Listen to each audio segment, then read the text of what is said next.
Segunda-feira, dia 18 de maio de 2026, e eu tenho uma palavra de Deus para você.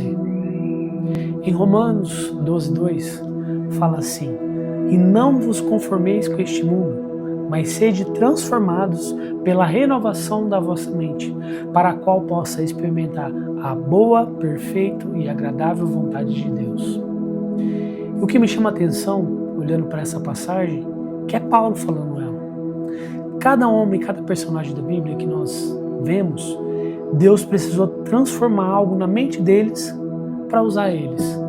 Porque o ministério de Deus, o reino de Deus, não é só pelos dons que você carrega, mas pela transformação que você recebeu de Deus. Quando nós pegamos o caso de Abraão, Abraão foi o primeiro exemplo que teve que transformar a mente. Porque a primeira coisa que Abraão aprendeu foi sair. Deus falou, saia, não falou venha. Saia da tua terra e vai para a terra que eu irei te mostrar. Antes de Abraão, ninguém teve nenhuma experiência com Deus de fé. Você pode pegar o caso de Davi, que Davi foi moldado na rejeição. O pai não gostava dele, o pai dele não ligava para ele, os irmãos não ligavam para ele. O rei que ele jurou lealdade para servir perseguiu ele a vida inteira dele. Então Davi teve que tratar a rejeição. E de Abraão e Davi, Abraão teve que ser trabalhado na fé. Davi teve que ser trabalhado na rejeição. Abraão pela palavra que ele ouviu e Davi por servir sem ninguém validar. Você imagina como é difícil isso? Jonas, você pega o exemplo de Jonas. Jonas, o que ele queria que Deus fizesse com o povo de Nínive era julgar, era condenar. Mas Deus estava usando Jonas para tratar na mente dele que Deus é o Deus da graça, que a tua justiça não decide quem Deus vai salvar. Por isso que Jonas não quis obedecer a Deus. Você pega Jesus, o Deus encarnado, ele teve que transformar a mente dele também para fazer a vontade de Deus, porque Jesus tinha poder, tinha autoridade, tinha dom, mas ele submete todas as autoridades dele, todo o dom dele para Deus. Por isso que ele está no Getsemane e fala assim, não seja conforme eu quero, mas seja a sua vontade. Então quando você para pensar assim, todos os homens precisou transformar algo na mente deles. E Paulo, imagina Paulo que perseguiu a igreja, matou apóstolos, ele era zeloso na palavra, ele era zeloso na lei, ele sabia de tudo, mas ele não tinha transformado a mente dele, porque ele tinha criado moldes que ele achava que Deus ia usar. Aí ele teve um encontro com Jesus e foi transformado. E aí ele carrega essa mensagem de transformação. Quando você transforma a sua mente, você entende e aceita a boa, perfeita e agradável vontade de Deus. Você já parou para pensar que às vezes você está achando que você tem que ir mais na igreja, você tem que jejuar mais e orar mais, e está deixando de lado de pensar naquilo que você precisa entender melhor? Qual é a mentalidade que você tem que abrir mão? Quais os pensamentos e convicções que você tem certeza que estão certos e são eles que estão te limitando de entender qual é a boa, perfeita e agradável vontade de Deus? Porque muitas vezes, principalmente nós religiosos, achamos que o deserto é o pior lugar que o povo de Deus tem que estar. Lógico que não. Você tem que renovar sua mente. No deserto é o maior lugar que você tem cuidado de Deus, que Deus se encarrega da nuvem, Deus se encarrega do maná, Deus se encarrega da proteção. Então você precisa renovar sua mente para discernir qual é o tempo que você está vivendo, para discernir qual é o momento que você está vivendo. E isso só vem através da renovação da nossa mente. E renovar a mente é a coisa mais difícil que tem, porque você tem que abrir mão das suas convicções. E para você abrir mão das suas convicções, é você abrir mão da sua mentalidade, abrir mão das suas crenças, abrir mão de tudo aquilo que você aprendeu com os seus pais, com a sua mãe, com os seus familiares. Clisma, mas sim.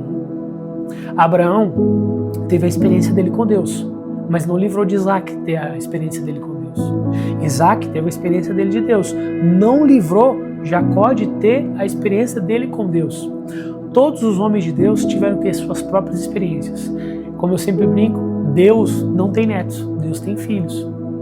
E cada um vai ter um tratamento diferente. O que eu te convido nesse início de semana agora, é você parar para pensar, o que é na minha mente que está me impedindo de renovar os meus pensamentos para me acessar aquilo que Deus já me declarou dos céus? Às vezes você se autoestima demais, você se acha importante demais, para isso você precisa ter humildade. Às vezes você se limita demais, você acha que você não pode, e você precisa enxergar que você já tem a liberdade, o acesso e a autoridade para acessar aquilo que Deus já te colocou. A mensagem dessa semana é: renove a sua mente. Busque entender que a mente de Deus esteja sobre você. Inclusive, no livro de Coríntios, Paulo também está ensinando, fala assim, que os nossos pensamentos e a nossa mente seja cativa aos pensamentos de Cristo Jesus. Todos os nossos pensamentos precisam ter um filtro, e esse filtro tem que ser a base, o Evangelho, aquilo que Jesus disse, aquilo que Deus diz sobre nós. Não é sobre o que os nossos pais nos disseram, não é o que os nossos amigos nos dizem, não é aquilo que o nosso ecossistema nos diz. Por isso que entra a passagem que fala assim: não vos conformeis. No original é você não pegar o molde, você não pegar o padrão.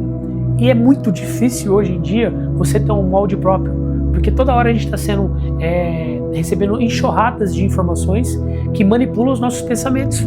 E hoje tem um celular na sua mão. Você já pegou no seu celular na sua mão o quanto de como você é bombardeado de informações culturais, informações de pensamento, informações de moda, informações de fé. É tanta informação que você perdeu a informação de quem você é. Então a mensagem dessa semana é: olha para dentro, renova a mente que você tem sobre você, a mente que você tem sobre Deus, porque às vezes o Deus que você conhece é o Deus do teu pastor. Às vezes o Deus que você conhece é o Deus dos seus pais. Às vezes o Deus que você conhece é só da tua religião. Você não tem a sua experiência com Deus. Eu te convido essa semana, busque a revelação de quem Deus é para você. Para Jonas, Deus foi o Deus da misericórdia. Para Abraão, Deus foi o Deus da fé, da provisão. Para Moisés, foi o Deus da libertação. Para Davi, foi o Deus da intimidade. Já parou para pensar que Davi tinha tudo, mas ele nunca se sentiu que tinha tudo? Por isso que Deus fala que ele é o homem segundo o meu coração, porque às vezes as pessoas que eram para ter cuidado do coração de Davi não cuidaram.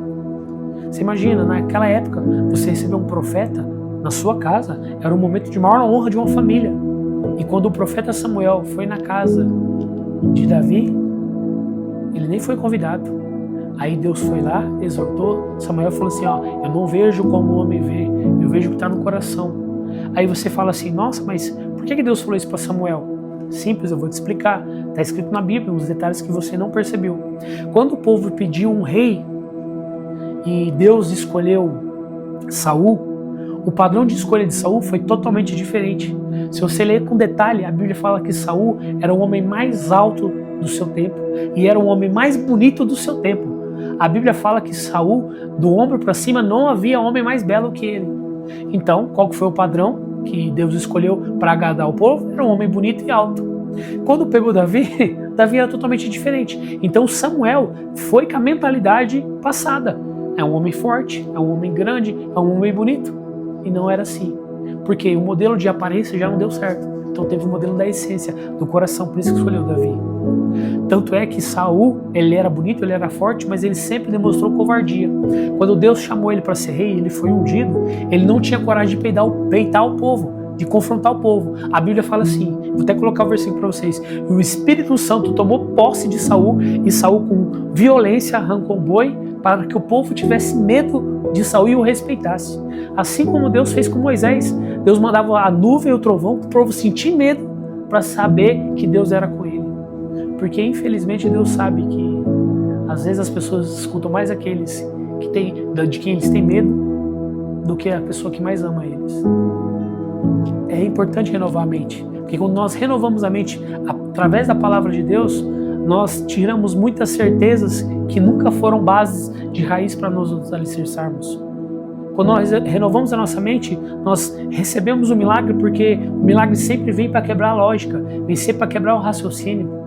Então tudo que Deus vai precisar de você e já conta com você, está em você. Só que às vezes o que você tem de mais valioso é o que o teu meio mais te critica.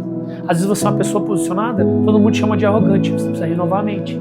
Às vezes você é uma pessoa passiva e todo mundo fala que você é paciente, mas na verdade você é um covarde. Aí você precisa renovar a mente. Então pergunte para você hoje: o que eu preciso renovar a mente? Mas mais importante que perguntar para você é: chegue nas pessoas e pergunte assim: o que Deus fala sobre você? Mas antes disso, vá para o teu quarto, se ajoelhe e pergunte: Deus, quem eu sou? Eu te desafio hoje. Se ajoelhe e pergunte assim: Deus, quem eu sou? E através da revelação que Deus der de quem você é, viva sobre isso. Essa é a palavra da semana para você. Que o Senhor te abençoe, que o Senhor te guie, que o Senhor te direcione, e que o Senhor venha falar com você e venha renovar a sua mente. E que a sua mente seja renovada pelo poder da palavra de Deus, não pelo poder da palavra do mundo. Que você tenha mais os conformes da palavra do que os conformes dos homens.